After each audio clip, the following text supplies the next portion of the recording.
Million-dollar mansions, decorated with marble floors, crystal chandeliers, grand spiral staircases. Near Shanghai, an entire English market town complete with Tudor houses, Gothic churches, and even those iconic red telephone booths. Funnily enough, somewhere I've actually been. A couple of hours away, there's a 263-acre theme park designed to rival Disneyland Shanghai. These are some of China's most ambitious construction developments. They're also empty. Cattle now graze between the luxury mansions in Thames Town. Wedding photographers outnumber residents in the fake English village. That's true, there were lots of people getting their wedding photos done there. Beijing has 20% of its housing stock sitting empty, while tiny apartments cost a fortune. China has built 65 to 80 million vacant homes, enough to shelter the entire population of Germany, while millions struggle to find affordable housing. But the numbers only tell part of the story. Behind these ghost cities are real people who are trapped in a broken system. Elvis Fan. His name is Elvis Fan. A programmer in Guangzhou, sorry Elvis, risks losing his prospective marriage as he can't afford a down payment on an apartment. Chen from Zhengzhou has been paying a mortgage for a decade on a building that was never finished. Miss Xu lives in an unfinished apartment with no running water, carrying bottles up flights of stairs daily because she sunk everything she had into this apartment. That's what happens when real estate stops being about homes and becomes pure financial speculation. Government officials get promoted for hitting GDP targets, regardless of whether anyone actually needs what they're building.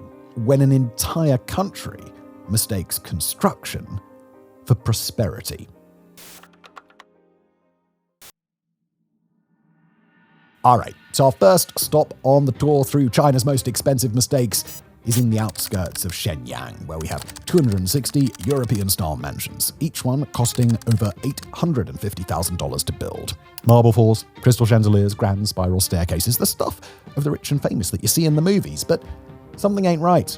Are those cattle grazing between the mansions? And the deeper we go, the more surreal it becomes. Roads designed for Bentleys and Ferraris have been turned into vegetable patches by local farmers. The houses sit completely empty, many never even finished. Those that were have sheets of dust covering expensive leather furniture imported from Italy that no one's ever used. Welcome to the State Guest Mansions, a $238 million luxury retreat built for China's elite to escape from the congestion and hecticness that is so many of China's largest cities. Construction began in 2010, but it came to a halt less than 2 years later, leaving a $250 million ghost town where cattle wander through what's supposed to be ornate gardens. If this seems bizarre to you, we don't blame you. But in China, this is just the start of what truly has become the largest misallocation of capital in history. Drive southeast, and you'll arrive at Thames Town, a perfect replica of an English market town complete with Tudor-styled homes, cobblestone streets, Gothic churches, and even those iconic red telephone boxes. Statues of Winston Churchill and William Shakespeare stand guard over empty streets. The local fish and chip shops was remodelled after the original in Lyme Regis. There's even a replica of Bristol's Christ Church,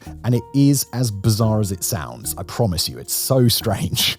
Developers spent over $700 million creating this fantasy, with details so perfect you'd forget you were in China. Originally built for 10,000 residents, Thames Town is less than 25% occupied. Its primary occupants are wedding photographers who have built a business for themselves. The town has become a hotspot destination for soon-to-be married couples who want exotic photos without leaving the country. So then, drive northeast to Tianjin and you'll see something even more audacious. The Yujiapu Financial District, a $30 billion attempt to make a sort of Chinese Manhattan, complete with skyscrapers that mimic New York's most famous buildings and a high-speed rail station connecting the city to Beijing in under an hour.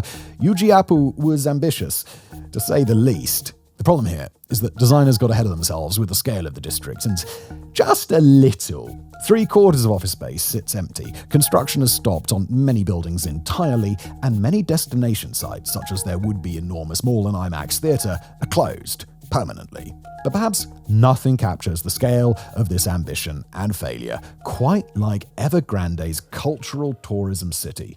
Sprawling across 263 acres in Jiangsu province, this wasn't just a theme park, it was a vision of the future. The project was absolutely staggering in its scope. Evergrande wanted to rival Disneyland Shanghai, complete with elaborate rides, themed attractions, and fairy tale castles that would draw millions of visitors annually. Or so they hoped.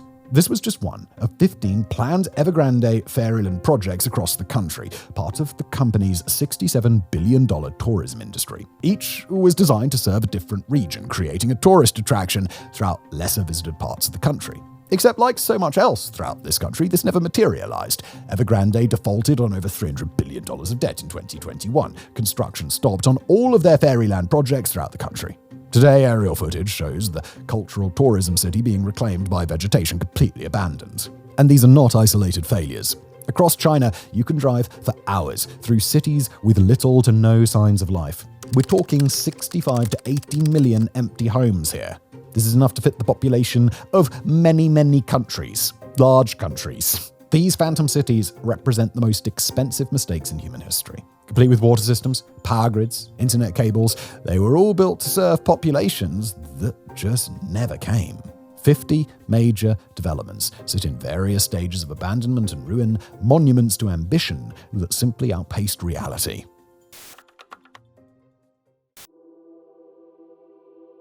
Alright, so how do you end up here? You don't just wake up one day and find entire cities virtually empty with enough housing units to fit the entire population of Germany, do you? This was a crisis that was decades in the making, the result of a system that broke itself through bad incentives, a relentless focus on growth at all costs, cultural factors that added fuel to the fire, and a government too hesitant to step in before it all went south.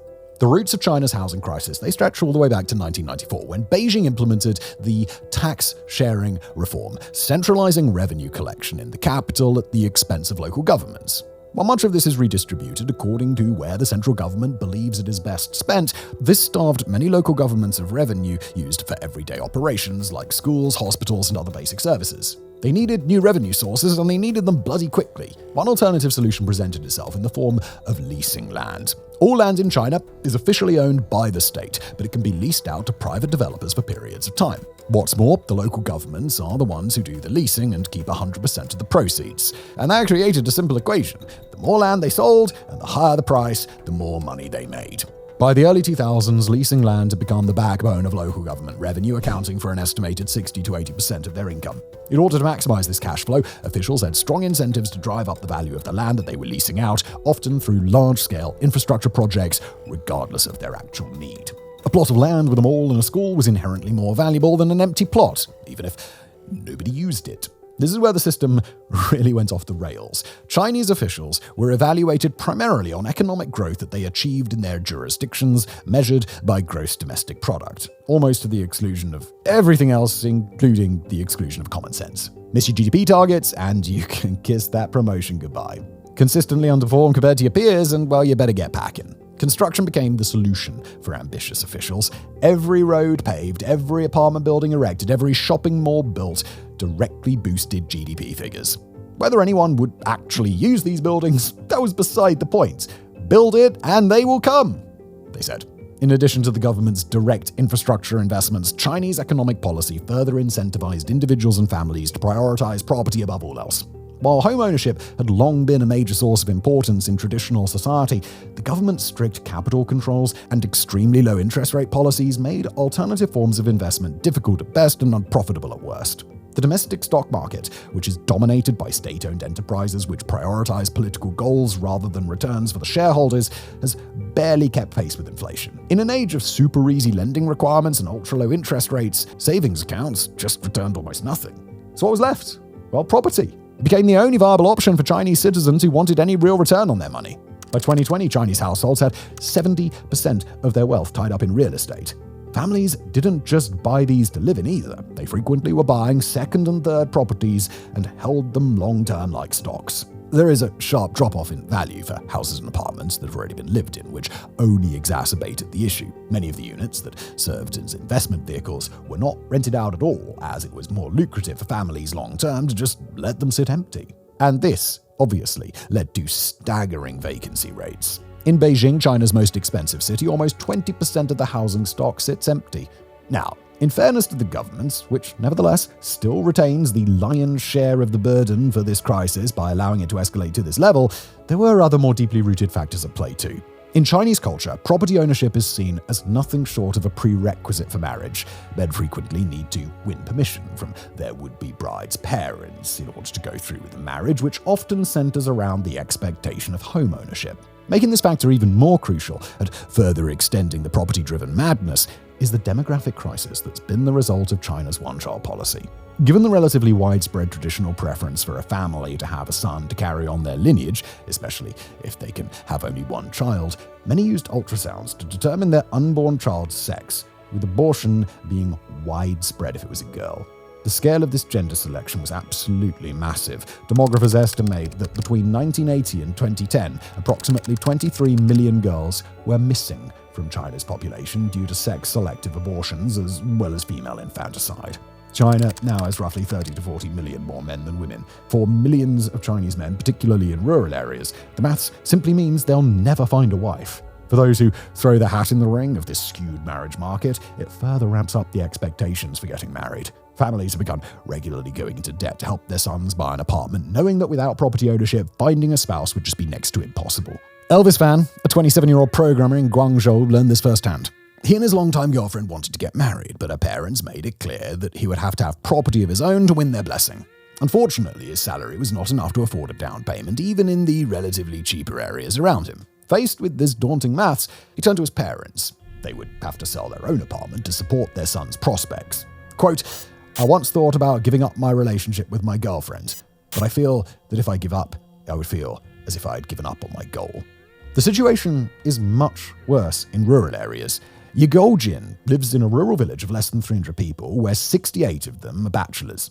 Unlike Elvis, he can't turn to his parents for financial support, and his lack of higher education offers little prospects of leaving his farming village. At 33, he has resigned himself to never marrying. In a society where marriage and home ownership are so deeply intertwined, this gender imbalance has intensified the already extreme pressure on families to purchase property. The result? China's property market is not just driven by investment speculation, it's fueled by demographic desperation. By 2010, the government had created a monster it couldn't control. Real estate and related industries contributed to 25 to 30% of China's GDP. Construction employed tens of millions of workers. Steel, cement, and other building materials became China's largest industrial sectors. Between 2021 and 2013, China consumed more concrete than the United States did during the entire 20th century. Between 2011 and 2013, China. That's crazy. Looking at economic figures in eerie ghost cities, it's easy to forget that this isn't some sort of academic exercise. Behind every failed development is a real person, a real family. Now, we're not being hyperbolic when we say that this has literally destroyed lives. Take Chen, a man in his mid-30s from Zhengzhou. In 2015, he did what millions of young Chinese do. He scraped together enough money for a down payment on an apartment. His entire life savings, combined with money from his parents, all went toward his future home. A decade on, Chen is still waiting. His apartment exists only on paper. The developer took his money through China's widespread pre-sale system, began construction, only to run out of cash, and then walked away. Chen has been trapped in something few can imagine, paying a mortgage with interest on a building that does not exist. To quote him, "I'm already dead in a social sense. My life is destroyed." Something he told reporters a few years ago. Without property ownership, Chen puts his chances of getting married and starting a family at almost zero. At 35, he's watched his friends and colleagues move on with their lives while he remains frozen, legally bound to a phantom apartment. And Chen isn't alone, far from it in fact. An estimated 20 million people across China are paying mortgages on unfinished homes. In Shijiazhuang, a 38-year-old woman lost $350,000, her family's entire financial future, on 2 pre-sold Evergrande apartments that were never completed. And then there's cases like Mrs. Xu, who has moved into her unfinished apartment because she lacked any alternative. At 55, she's hardly living how many would aspire their early retirement years to look like. Holes where electrical sockets should be, no gas, no running water. Every day, she has to fetch water for her house from a hose outside the building, only to lug all the bottles filled with water up the stairs. All the family's savings were invested in this house. She lives in the building with about 20 others who collectively share a makeshift toilet outdoors. She had originally purchased the apartment for her son, with the hope that it would allow him to start a family. When Evergrande, the now infamous property developer that was the first of its size to go belly up in 2021, it revealed the true scale of China's housing problem.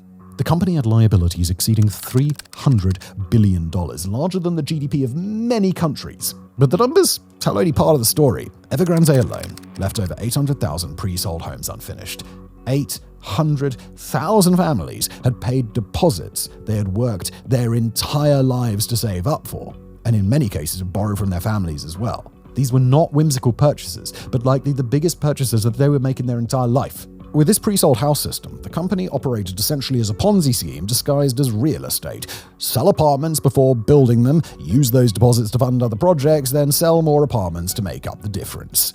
Allegedly. This system worked perfectly fine, so long as property prices kept on rising, so long as new buyers kept lining up, and so long as interest rates remained low. When all of that stopped, the scheme collapsed in a way that makes the 2008 US housing crisis look tame. Some families, out of options, have moved into unfinished buildings. After years of exposure to the elements, many interiors have begun to rot. Others continue paying their mortgages for homes that may never be completed. Perhaps the most unusual aspect of all of this, as well as the cruelest twist for those caught up in it, is that China has built millions of surplus homes that they cannot fill, while many are locked out of a home altogether. They suffer the most unique combination of simultaneous oversaturation and underproduction that we've ever seen. This paradox exists because of China's unique circumstances. When someone owns an empty apartment in Beijing, which they hold as an investment vehicle that they refuse to rent out, they have no incentive to sell. Prices have taken a nosedive in recent years. Selling would lock in those losses, preventing any future recovery, and leave them with cash, something very difficult to get a return on.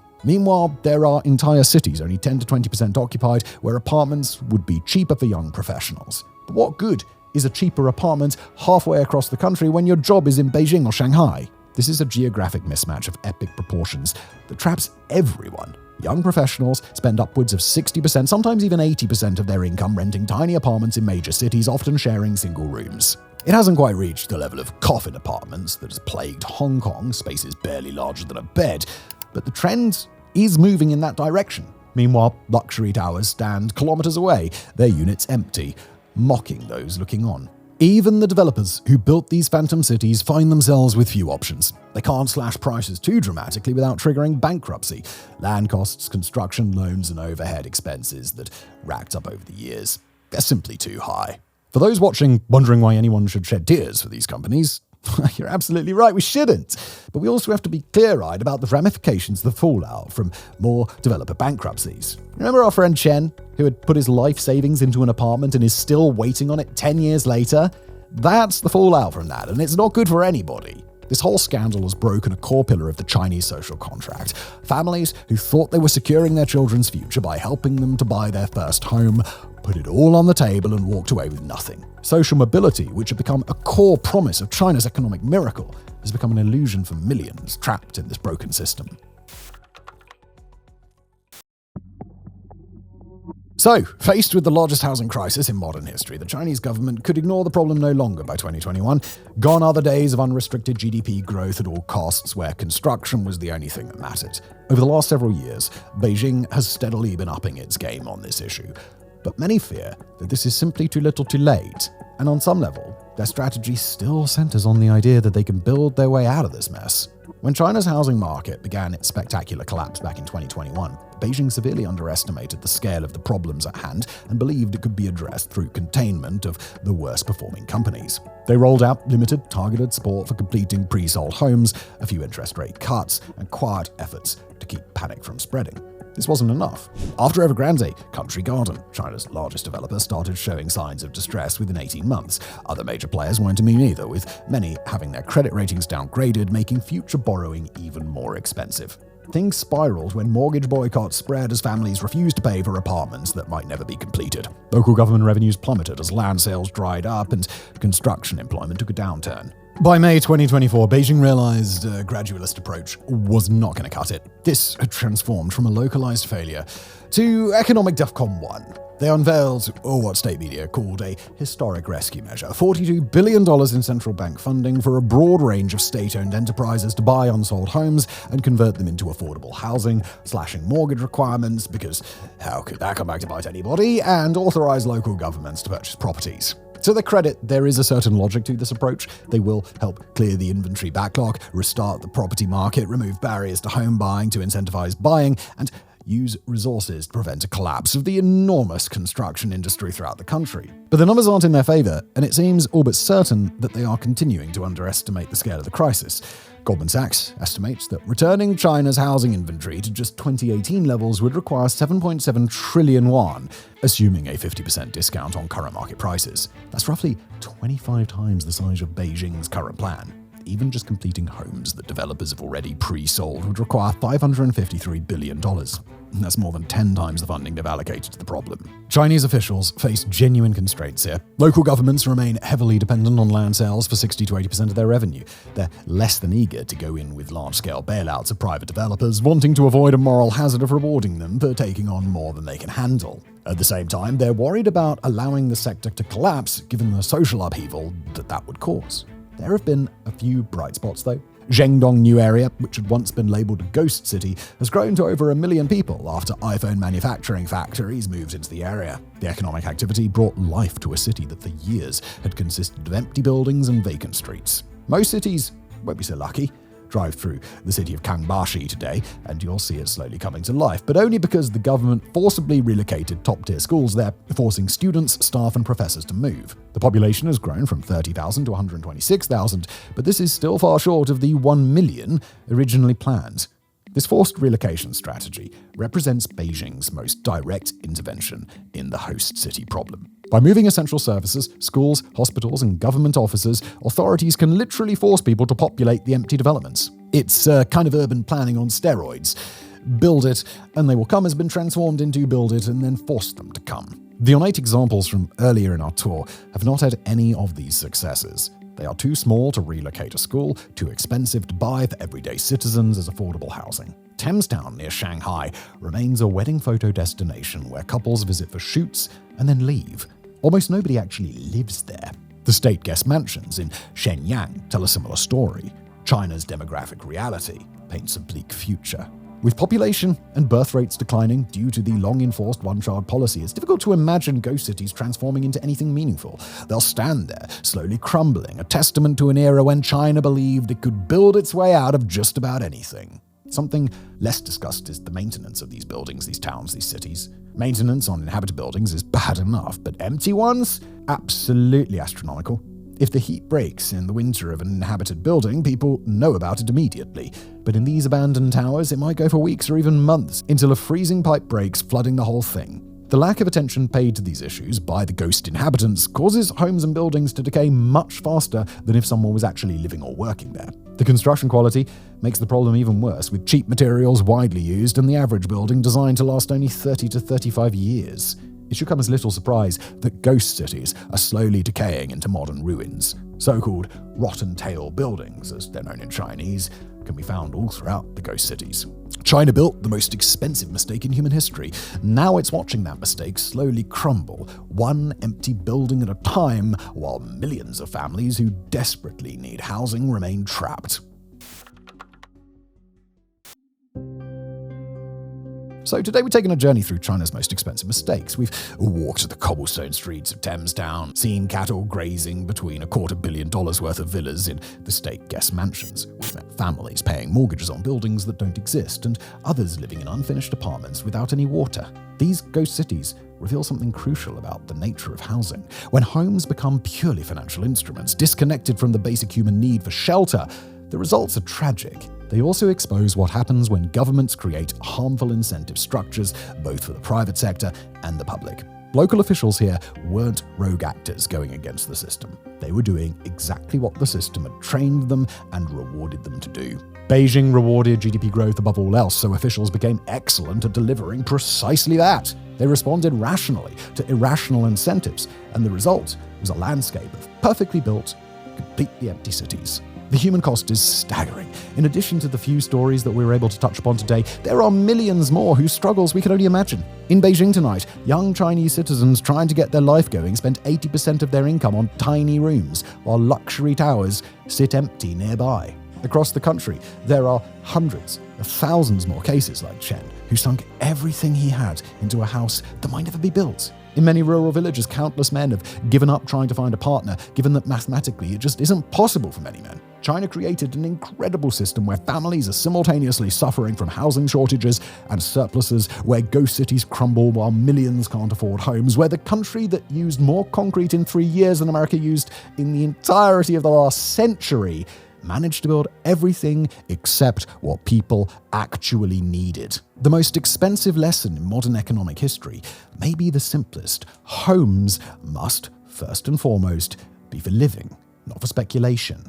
Those who ignore this basic truth do so at great peril. China's crisis also serves as a stark warning for the rest of the world, particularly in the West. Despite vastly different systems, countries from the United States to Canada to New Zealand face their own housing crises that make home ownership less and less likely for younger generations. What does it say when, despite all of this spending, all of this construction, young people globally struggle to afford basic housing? China's ghost cities may be an extreme example, but they are a warning of what happens when we lose sight of housing's fundamental purpose, providing people with places to live. Thank you for watching.